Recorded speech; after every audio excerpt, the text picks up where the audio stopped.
bien aimé yo bakanote bakoma ko manipuler wana chor moko na famille oyo aza na nzungu ya kindoki ya famille ye mosala na ye kocontrôle famille ye mosala na ye kocontrôle ndako ye mosala na ye kocontrôle bato wana kati ya nzungu ndenge mwana azoyeba ngai nakende wapi ngai nakende wapi bino bokokende wapi soki yesu adelivre bino te oza na kati ya nzungu ya kindoki wana nasambeli ya partir lelo ozobima na nzungu ya kindoki ya famille na yo ozobima na marmite ya sorcellerie ya famille oyo ekanga yo oyo eloka yo au nom de Jésus de Nazareth. La marmite de la sorcellerie. Mais il y a beaucoup de gens qui sont dans la marmite sorcellerique. Pas dans la carte nzungu kindoki, moyen ba fungwa izate, moyen ba kende liboso zate, pas contrôler na carte nzungu wana, bazali ko travailler bango na carte nzungu wana. Tout ça rôle nzungu ya kindoki, rôle nango eza nini? Ndoki asalaka eloko pamba te. Premier rôle, il y a marmite de la sorcellerie, 1. Surveillance. Nzungu kindoki eza lokola caméra de surveillance. Et surveillaka ba mouvement na bino nyonso. Yango za oyebi te, yo za na Congo wana na Kinshasa, ben Europe, osali likambo kuna noko na bino, to ya na moko boza chef de famille, to papa to na ayebi za likambo. Pourquoi? Ba contrôler bino na nzungu kindoki. Nzungu kindoki ezalaka pa nani? Ezalaka pa chef de famille. Ezalaka pa mutu bapesi lustre ya famille. Yenda za na nzungu ya kindoki rôle nango liboso ko surveiller yango kaka bato sobe na kindoki nanga eza kolia bato te kindoki nanga eza kolia bato te kindoki nanga kobatela ezali sambeli mpo na yo ozolanda nga esika nyonso ozali bilakeli mabe ozouta na nzungu ya kindoki ya famille na yo na brise yango au nom de Jésus-Christ na brise yango au nom de Jésus-Christ et je te déclare libre je te déclare libre nzungu ya kindoki ekontrolaka omoni qu'est-ce qui s'est passé? Jacob abanda kolinga Rachel mingi namabe yazolinga Rachel napesi ye basi mibale mais yazolinga Rachel mingi ok aboyi kopesa Rachel bana apesi Léa bana pourquoi nzambe amonaka non Dieu voit tout Dieu voit tout raison pour laquelle bien aimé vous devez comprendre que Dieu voit tout Dieu voit tout Dieu voit tout Dieu voit tout. Nzungu kindoki esurveillaka nyonso. Nzungu kindoki esurveillaka nyonso. Nzamba moni ke Jacob alingi Rachel mingi azoyina Léa. Nzungu ande boko kwa famille pesa ye basi mibale. Nzamba biloko to pesa basi mibale, yo to linga moko mingi zo kwa mususu ole linga moko mibale to kausika simon si yo bota olinga mabota. Contrôle. Ba to contrôler bango à travers nzungu kindoki. Bien mais ba famille ezali ozomona mutu moko azobriller na ye azongengane na famille lokola na famille na bango bazalaka na loi ya conflit bakotya mutu moko malade bakotya mutu moko malade mutu azosaleki ngani bamutu azosaleki ngani bango moko na kati ya nzungu kindoki bayebi ke maladi oyo biso nde totie yango mama oyo to papa oyo po créer trouble na famille et puis baonaka tokende kotalisa te bapaster kuna bapaster baventurier baprophète bato ya lokuta tokende pa papa moko azalaka kuna mutu azomema papa wana kuna ye moko shor bébé j'ai de l'expérience mamleze bisayo la plupart ya bato bakenda kotika bato toyena totalisa toyena tomonisa likambo ndomona clair te ayebi ke ya kose déguiser marmite de la sorcellerie est en train de tout contrôler et contrôlera ba mouvement et contrôlera ba part. Genèse chapitre 32 le verset 1 à 2. Bimana nzunga kindoki au nom de Jésus. Jacob continua sa route et des anges de Dieu vinrent à sa rencontre. Nabanina 1. Là-bas se leva tôt le matin. Il embrassa ses filles et ses petits enfants. Il les bénit et retourna chez lui. Jacob continua sa route et des anges de Dieu venaient à sa rencontre. Omoni, Jacob continua sa route et les anges de Dieu venaient à sa rencontre. Qui venait à sa rencontre? Les anges de Dieu. Pourquoi? Il fallait le prendre en Nzamba monaka nyonso à surveiller. Ba ange bandé koya ko sala nini? Ba bandé koya ko surveiller Jacob. La Bible dit l'ange de l'Éternel campe autour de ceux qui le craignent et l'arrache du danger. Bato baza contrôle dans nzunga kindoki. Il y a des démons de poursuite. On benga esprit à contrôle, esprit à poursuite. Partout kendaka bakozala na yo partout zali bazolandela makambo na yo po bapesa information na kati ya nzunga kindoki a partir ya lelo mosala na yo esingami na makila Yesu bana na yo basingami na makila Yesu mwana na azingami na makila Yesu, mwasi na azingami na makila Yesu, mobali na azingami na makila Yesu, bakomona yo te, bakomona bana na yo te, bakomona couple na yo te, bakomona musala na yo te, bakomona ministère na yo te, oya yo bakomona yango te, nalobi oya yo bakomona yango te, na kombo na Yesu. Mbote bandeko balandi chaîne o munene AGK télévision de partout dans le monde. Nzamba pambola bino, ça dépend de l'heure au besoin na biso. Bonjour pour na bato na biso na moi, bonsoir pour na bandeko bato na biso na poko ezali apôtre Gédéon Kaembe AGK prophète lelo dont les choses marchent. Ce que ezali balano liboso ya kolanda chaîne oyo cliquez na notre chaîne il y a une notification wana clochette wana pour s'abonner pour rater ma mise en ligne na biso te. Na tolobaka lelo fait marcher les choses. Lelo toko parler sur encore la spiritualité sur une autre sens toko lobela détruire les marmites maléfiques. Je vous dirais une chose bien aimée, destruction de marmites maléfiques ezali ba vérité biblique te, mais ezali ba réalité spirituelle oyo ezokutana ba famille africaine to bosana te de la communauté africaine bandeko bazo na partout dans le monde yango na préféré na utiliser lingala je veux un peu mélanger le français pour esunga bato ebele devant détruire les marmites de la sorcellerie familiale. Mais en définition, les marmites étaient un récipient de terre ou de métal au fond plat ou arrondi, parfois à 3 pieds ou à 4 pieds, muni d'un couvercle. Il y a des salis marmites. Généralement, on fait cuire la nourriture dans la marmite, on bouillit de l'eau, on prépare les aliments dans la marmite.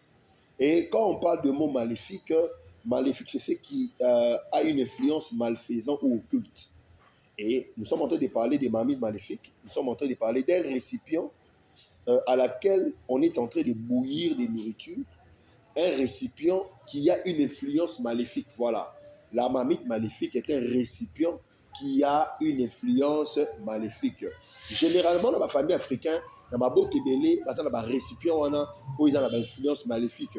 Oyo batu nyonso babengaka bango na kati ya nzungu wana, oyo batu nyonso bazalaka recommandé na kati ya nzungu wana, oyo batu nyonso bazali tourner autour de la peau na kati ya nzungu ya Kindoki. Bien aimé dans le Seigneur, vous savez, et ça important pour na yo, pour na nga toyeba que ba marmite ya Kindoki ezo ko exister.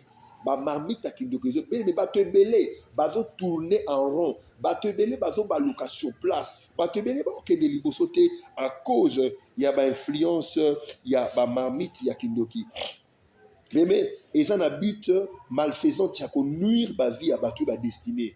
Les marmites maléfiques a l'intention ou le but de nuire la vie de quelqu'un ou la destinée d'une personne. Bato ebele lelo bazo nyo kwama bazo souffrir, bazo na kati ya ba prison, bazo na kati ya ba problème, bazo na kati ya ba difficulté, bazo koyeba mutu na makolote ezali nzumu ya kino. Bien aimé, na to sona bato ebele à l'étranger, bato ebele a na mboka na yambaka bato presque chaque jour ozomona mutu azobela zokande ba travaillaka bango na kati ya nzumu ya kino. Na to yamba mutu moko lelo aye kotika mwana na ya mwasi abeli mingi aye kotika mwana mwasi abeli tellement ake na Brazzaville a dépensé malade mona na kati soka ke na hôpital ba mona malade te mais soki azongi na ndako kaka azongi na ndako ba fièvre ebandi malili libumu neti akufa soka ne mutasala ka yango loko na ye totuni noko sala ko no na sana loko ba pesanga Kindoki ba lesanga Kindoki na sana nzungu na nga bango nyonso na contrôler ka bango abomi batu tete na famille allié batu presque vous voyez bien aimé donc nzungu Kindoki ezali une influence ya ko nuire vie ya ko nuire destinée à mutu et bien aimé tokotanga parole de Dieu na Michée chapitre 3 le verset 3 tokotanga version parole de vie version parole de vie. Michée chapitre 3, le verset 3. Oui, ces gens-là mangent de la vie de mon peuple. Ils les arrachent la peau, ils brisent les os, ils les coupent en morceaux comme la viande dans la marmite. Bazo kata peuple nanga poso. bazo buka bango mikuwa, bazo kata misuni na bango, ndenge bakataka nyama na nzungu, ndenge balambaka batu na nzungu, bato ebele bozo nyokwama. Yebi te bakoma kokata yo batyo na nzungu. Donc yo za contrôler, ozali influencer na nzungu. Na sambeli pona yo ozo kanga olongwa deja mboka olongwa famille mo osaka na kati ya kinzungu kindoki ya libota na pandi nzungu no bimi au nom de Jésus na bimisi musala na yo na bimisi mbongo na yo na bimisi yo au nom de Jésus. Oyoki, oui, ces gens-là mangent la vie de mon peuple. Batuana, bandokiwana, bazolia bomo ya libota na ngai, bazolia ba chance na yo, bazolia destinée na yo, bazolia nyonso ya yo. Ils mangent la vie de mon peuple. Na sameli, mototo mena ko lia motoki na yo, aliaka o yo fozala, azo kanga makolo ya batwa pambola ote, azo kanga makolo ya batwa luka ote, na lobi oza libéré, et loko wane panzani, moto wana na détruire, na comment na Yesu, il mange la vie de mon peuple. Il lui arrache la peau et lui brise le os. Azo longole poso. Pe azo buka emikua. Il les coupe en morceaux comme de la viande dans une marmite.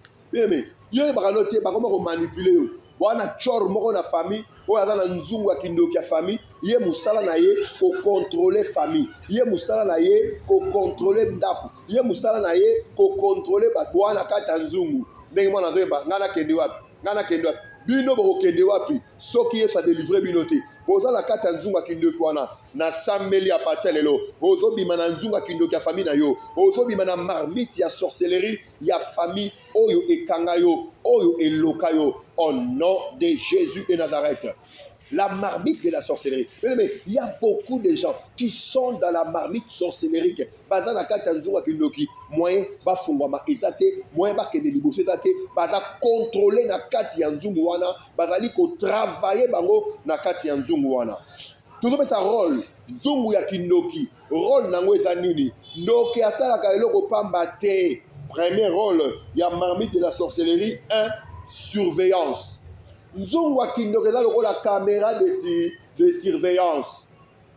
Et surveillaka ba mouvement na bino nyonso. Yango za oyebi te, yo za na Congo wana bien na Kinshasa, bien na Europe, osali likambo kuna noko na bino, to ya na moko boza chef de famille, to papa to na ayebi za likambo. Pourquoi? Ba contrôlera bino na nzungu ya kindoki. Nzungu ya kindoki ezalaka pa nani? Ezalaka pa chef de famille. Ezalaka pa mutu bapesi lustre ya famille. Yenda za na nzungu ya kindoki, rôle nango ya liboso ko surveiller. Yango kaka batu sobe, na kindoki nanga eza kolia batu te, kindoki nanga eza kolia batu te, kindoki nanga kobate les ali. Kindoki par définition, c'est l'arme de la destruction. Kindoki akobate les alakate, kindoki eza kindoki, kindoki eza mabe, kindoki akobate les alakate, kindoki akoprotéger les alakate, mutu abate la ganzam. La Bible dit celui qui garde Israël ne sommeille ni ne dort. Koko la même de akobate la haute, zunga kindoki akobate la haute. Rôle nangwa liboso ezali ko surveiller. Il a le rôle de surveiller tous les mouvements que vous pouvez connaître. Chaque mouvement a vie na yo. Yango ye bakate mais le kamo to solaki na chambre ngana mwasi nanga mais komi papa maleki ndenge nini nzungu batala kabino boyi. Oh asomi mutuka abali alinga bala to kokimisa mobali yo biso na famille na biso bato balaka te ya alinga bala ndenge nini. Pour comprendre que yo na mobile no ba problème ti bo kabwani sort eza nini na loi ya famille na bino bobala raté lokola ba surveiller na nzungu kindoki tango yo kutana mobile nga bala yo ba ko benga na ye à partir ya nzungu kindoki pona nini nzungu ya kindoki nde contrôle la bino nzungu kindoki nde contrôle la bino na ko senga na ingénieur Jonathan Ilunga après deux témoignages ndeko o yaki asali 18 ans ya blocage. Je vous dis 18 ans ya blocage. Avant qu'on s'en société à la place, tant une société on est couffé bien aimé, Arzaki ingénieur. Mais pour si matin marché à $500, il a qui passe. Pourquoi? Zoom ou y'a qui nous demande de surveiller. Tant qu'on y a coûté dans un meilleur apôtre, j'ai donc à aimer 18 ans, il y a Mpia Caro, 18 ans, il y a chômage détruit par 18 000 $. Il y a pas même contrat. Aïe, tout ça, mais pour 18 ans, il y a chômage et quoi, 18 ans, il y a un pillac et quoi, 18 ans, il y a blocage et quoi, ça va fongoler dans le marché, il y a 18 000 $. Merci, ingénieur Jonathan. Papa Roger Matabo a écouté la monnaie dans Nzambe pour 16 ans, il y a blocage et quoi, il s'est mis au nom de Jésus. Mettez la Yesu, maboko.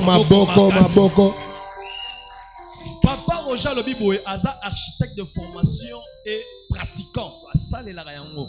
Mais Azanani, architecte. Ok, merci.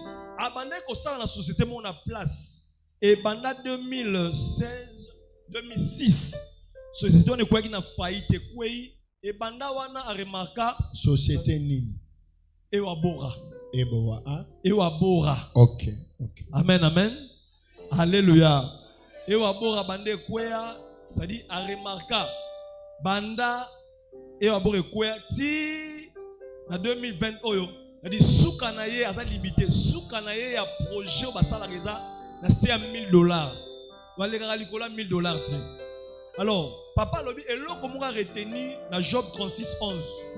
C'est-à-dire ba oyo bako yoka pe bako tosa balwa mosala nzambe nzamba ko sukisa mikolo na bango na sengo. Papa a s'appliquer jour pour jour pour na ko tosa pe ko s'appliquer na maloba na instruction mosala nzambe. Ni ne salami alobi ndenga zawana auti kwa mboshe marché moko ya $18 000. Ya mashada laba. Betela Yesu maboko na milolo. Telema celebrango. Wano telemo célébrer ya yo pezoya. Taka nengo telemi ya yo pezoya. Bebe na zoya, libala nezoya, musala nezoya, mbongo nezoya, grandeur nezoya, élévation nezoya, personne na yo ezoya. Na kombo na Yesu. Milolo. Gloire à Dieu, bien-aimé dans le Seigneur. Gloire à Dieu. Aujourd'hui, et ça, les macabongos, na tabernacle et à changement, awa, na venu, Mansassou numéro 6, de partout, Zali. Aujourd'hui, on a des problèmes, aujourd'hui, on a des difficultés, aujourd'hui, on a vu nos clartés, bien, on éviter, la réalité, la famille, la bino. Quand on se va contrôler la radio, Nanzuma Kindoki. Et t'as un frère, je vais te prier pour un frère, Dieu l'a guéri. Na rocha voice na ye, boroka voice na émission, ou bien na émission prochaine. Avec un cancer de sang, cancer yamakila, bien aimé, cancer yamakila, zambe ya porte, je dois aimer, abikisaye, azwa kima kinkaka. Bien aimé, ba contrôlera bango na nzunga kindoki. Na nzunga kindoki na bango, système familial na bango, ezali malade, bango tout ba kufa na cancer.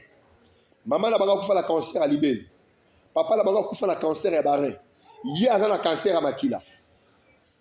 Donc, vous comprenez que Zunga Kinoki et Zawana Ponako surveiller le mouvement et tout. Mais mettons autant la parole de Dieu. Dans Genèse chapitre 29, le verset 31. Comment on a Genèse 29, le verset 31. Rapidement. Genèse 29, le verset 31. Le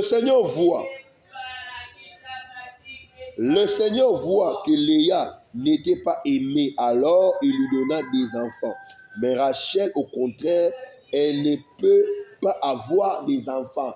Nzamba monique, Jacob a dit Léa te a peseba nana moni Nzambe. Ne omona na nzunga kindoki.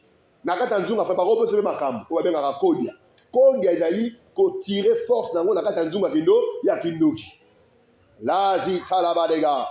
Oza obligé à ça kaka makambo famille yebisi yo. Pourquoi? Bazo surveiller na kati ya nzungu. Yo na musala zala nini? Osunga bana nkasi. Mbongo ya ndeni.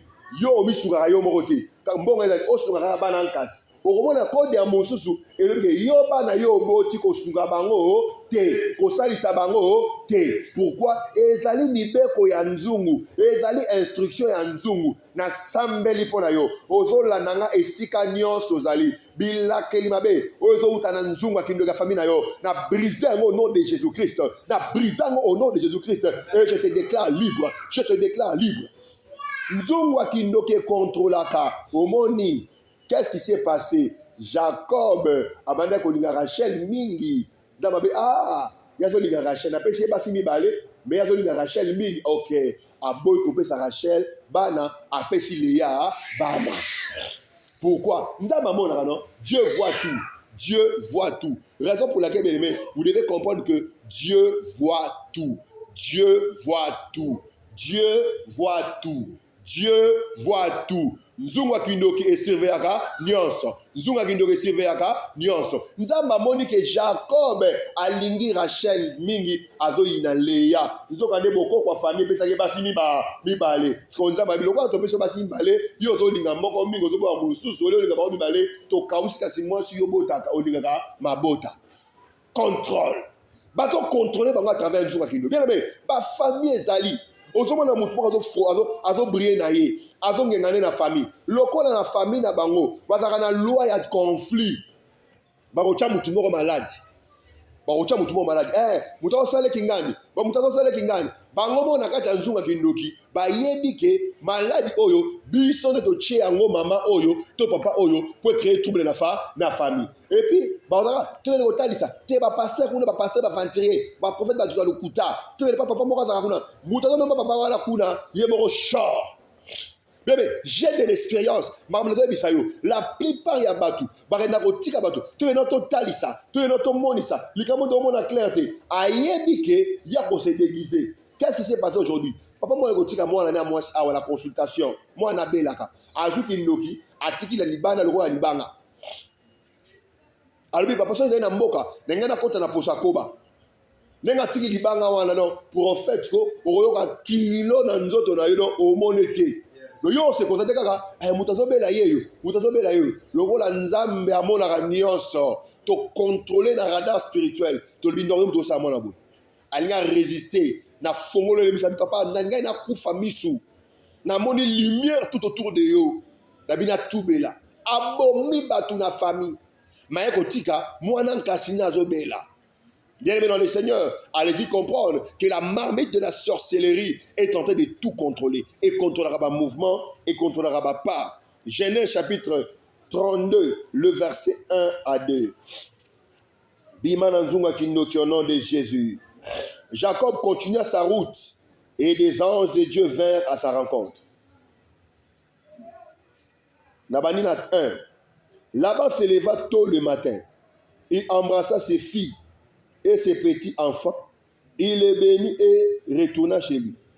Jacob continua sa route et des anges de Dieu venaient à sa rencontre. Jacob continua sa route et les anges de Dieu venaient à sa rencontre. Qui venait à sa rencontre? Les anges de Dieu. Pourquoi? Il fallait le qu'on nzamba monaka nyonso à surveiller. Ange bandé koya ko sala nini? Bandé koya ko surveiller Jacob. La Bible dit l'ange de l'Éternel campe autour du fait qu'il est craint et l'arrache du danger. Bato baza contrôle nzunga kindoki. Il y a des démons de poursuite. On ben esprit à contrôle, esprit à poursuite. Partout que nakabakosala na yo. Partout zali bazolandela makambo na yo po bapesa information na kati ya nzunga kindoki. A partir lelo musala na yo ezingami na makila Yesu. Bana na yo bazingami na makila Yesu. Mwana na yo azingami na makila Yesu. Mwasi na yo azingami na makila Yesu. Mobali na yo azingami na makila Yesu. Bakomona yo te, bakomona bana na yo te, bakomona couple na yo te, bakomona musala na yo te, bakomona ministère na yo te. Oya yo bakomona yango te. Nalobi oya yo bakomona yango te. Na kombo na Yesu. Et les anges venaient à sa rencontre. Bien aimé, makambo ya nzunga kindoki ndeko na ngai eza très profond. To continuer na prochaine émission. Ce qu'on s'appelle dans émission oyo, on s'appelle na mateya, ozokuta na ba problème oyo, benga biso ba numéros affichés au bas de l'écran, okozwa yo lelo pe makambo ko tambola, Nzambe apambola bino. Merci bye ciao.